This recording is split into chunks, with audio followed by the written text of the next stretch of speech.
Among President Yeltsin's friends were a handful of ruthless businessmen who brought about this economic change and plunged Russia into capitalism without any transition.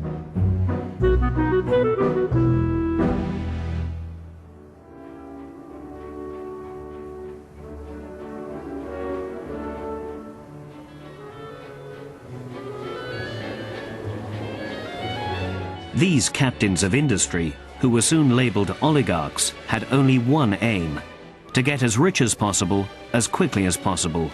And of course, the biggest fortunes were to be made from oil.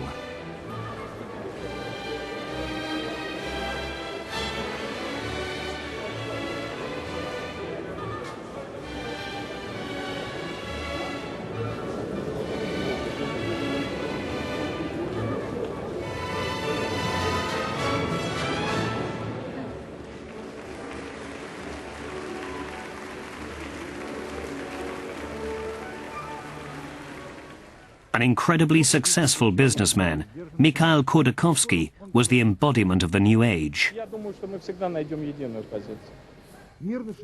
But compared to many of the Russian nouveau riche, Khodorkovsky was seen as a simple man who respected traditional values. However, he was in fact a true corporate raider. In 1990, this former chemical engineer of humble origin, who belonged to the communist youth, founded the bank that was to manage the state budget under Gorbachev.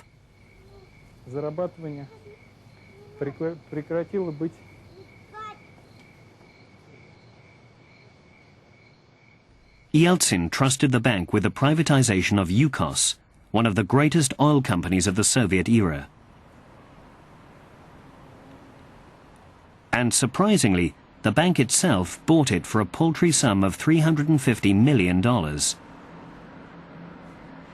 From then on, Khodorkovsky had room to display his skill as a businessman and follow in the footsteps of Rockefeller, his role model and hero. He launched a huge operation to attract Western investors, and with the help of American know-how, he made Yukos one of the most powerful international majors. Nefteyugansk symbolizes this success. It is a city of 100,000, located near the oil fields of Western Siberia, and was entirely dedicated to the glory of Yukos, of which it became the capital. Luck seemed to smile on Yukos. After 9/11, the United States, looking for an alternative to Saudi oil, turned towards Russia.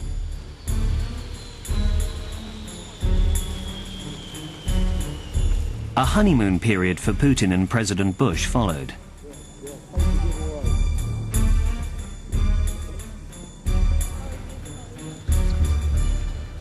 In May 2002, during the presidential summit in Moscow, the two leaders signed an energy alliance. Its aim was to strengthen economic exchange between the two countries. As a result of the negotiations, the following joint statements by President Vladimir Putin and by President George Bush are adopted.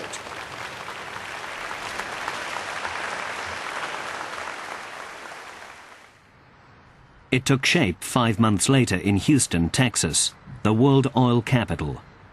The American government promised to give a generous contribution to the Russian oil industry. In exchange, the Russian government promised to supply oil to the United States, hoping to become their largest supplier by 2010. However, a problem remained: how to transport the oil over a huge distance to reach the American tankers.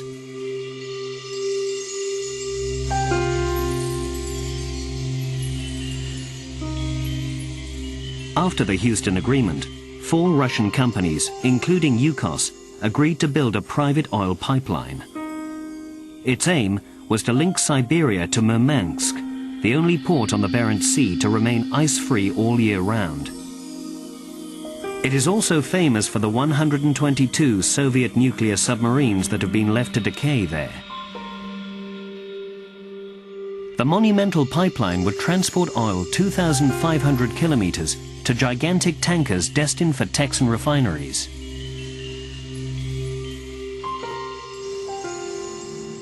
The Anglo-American majors, attracted by the Siberian promised land, have to face fierce opposition from the Russian oil oligarchs. Certain Russian oligarchs have worked very hard to keep Western companies out of Russia. They want to control this to themselves. They want the Westerners to bring their money, and they want the Westerners to bring their technology, but they don't want to give the Westerners a very good return, if they can help it, on their money. And they want to become very rich themselves, which some of them have been very, very successful at doing. This is the case for Mikhail Khodorkovsky, the president of Yukos, whose personal fortune is estimated at $15 billion. He has become the richest man in Russia at just 40 years old. Not content with financial success, he also has political ambitions, which he displays quite arrogantly. For the Russian president, this is unforgivable, and the two have launched into bitter opposition.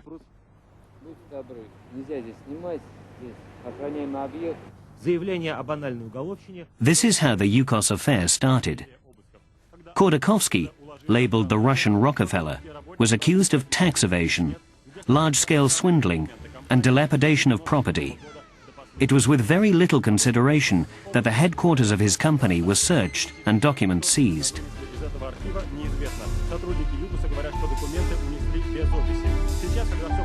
Khodorkovsky reacted to this attack with his usual arrogance. Исчерпала ли прокуратура весь набор законных методов? Исчерпала, уже давно.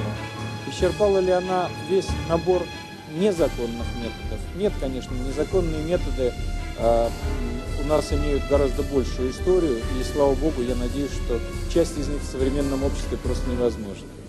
As for Putin, he cloaked himself in virtue when asked to explain the situation publicly. Так же, как и перед законом, должны быть равны все. И скромный клерк, и госчиновник, даже самого высокого ранга, рядовой гражданин, средний предприниматель, крупный бизнесмен. В зависимости от того, сколько миллиардов долларов числится на его личных или корпоративных счетах. Все спекуляции и истерику на этот счет просил бы прекратить. А правительство прошу в эту дискуссию не втягиваться. Though the noose was tightening around Khodorkovsky, he was as serene as ever. This interview was given after he returned from the Sun Valley Forum, where the richest and most prestigious managers in the world gathered. К глубокому сожалению, я думаю, что резоны носят исключительно политический характер, а какие силы стоят за этим, я думаю, что вы и без меня догадываетесь. Спасибо большое. Все, господа. Хорошо? Нормально? A short time after this statement, Khodorkovsky was brutally arrested.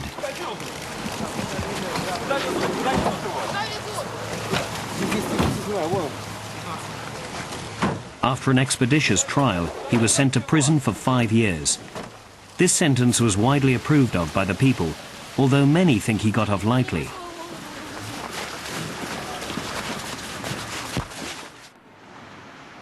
His company was dismantled, and in a hoax-like auction, Rosneft, a nationalized company whose manager is one of Putin's close friends, took it all.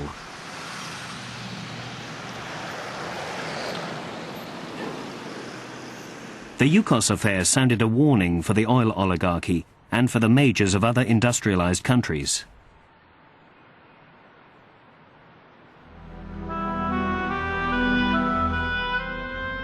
As in the time of the Soviets, the government and Putin in particular have taken hold of the big game of black oil.